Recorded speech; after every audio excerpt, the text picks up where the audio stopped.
waiver clause. Now, this clause, I think a lot of you has a doubt. Meaning of waiver, to be simply put, is not using my rights. In a very simple language, it means that I will not use my rights or perform my obligations. I will waive.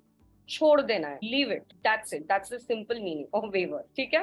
What is waiver clause basically? Waiver clause is generally utilized in a contract so that suppose there is a provision for the parties to either waive off their rights or not perform, and this clause is provided in contract so that कि आज मैंने suppose I had a right to do something or obtain something, but I have waived off this right. Two reasons why this clause is basically put in commercial contract. Sometimes क्या होता है ना, there are very minor alterations made by parties during the transaction. Now these commercial transactions are not like जैसे मैं बोल रही हूँ ना 10 रुपए का पेन बेचना है, नहीं, this is not how it works. Commercial transactions it has a lot of stages. When you will read corporate contracts, you will understand this better. Commercial contracts has like a lot of money, time, stages involved. So sometimes what happens is two parties, they make like minor non-performances, minor changes, not something that will completely change the course of the contract. So what the waiver clause contemplates, there's a small disparity in performance of the party. Let's not make a huge deal out of it. Let's not make it a very big deal tomorrow. Let's allow the party to waive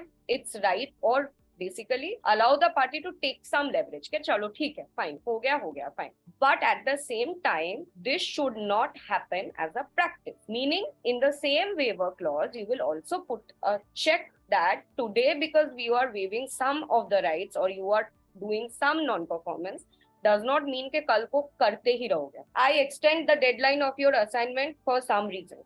ठीक है? You have a wedding at home. You have an exam. God forbid you fall sick. ठीक है? But I also mentioned that this is an exceptional case. This is not going to be a practice. Just for 1 week's assignment, I allow you to submit basically without the negative markings. I waive your negative marks off. At the same time, I basically let you know this is not going to go on forever. Got it? Clear? What basically severability means that suppose tomorrow 200-page का agreement है, 200-page agreement you and I have entered, ठीक है? One of the clauses suppose becomes impossible to perform or the government renders basically कुछ law आया है कि जिसके वजह से that particular just one clause, suppose 200-page agreement, 50 clauses are there, out of which one clause either becomes, for some reason it is becoming impossible to perform it, or suppose some law has come due to which that clause becomes void. Do you think it is feasible for the parties to like basically just cancel the entire agreement for one clause and then re-enter and redraft a 200-page clause?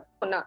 So what it means is that we are going to sever this one particular clause from the entire agreement, and rest of the agreement will go on as usual. There's a very good example given here that demonetize. Suppose tomorrow two parties have entered into this agreement where they have decided that 1,000 rupees note mein payment hoga. Okay, only 1,000 rupee notes will be used in payment. Now demonetization happened, 1,000 rupee notes are banned. You will just basically for this payment clause, you are just going to go and amend this clause and make it as say suppose 2,000 rupees. For this one clause, you are not going to make the entire agreement impossible or void. You're just going to sever this one clause, like उखाड़ के फेंक के amend कर देना है. That's it. ठीक है? Sever it from the entire agreement, amend it to make it performable, and then utilize it. Clear? That's it.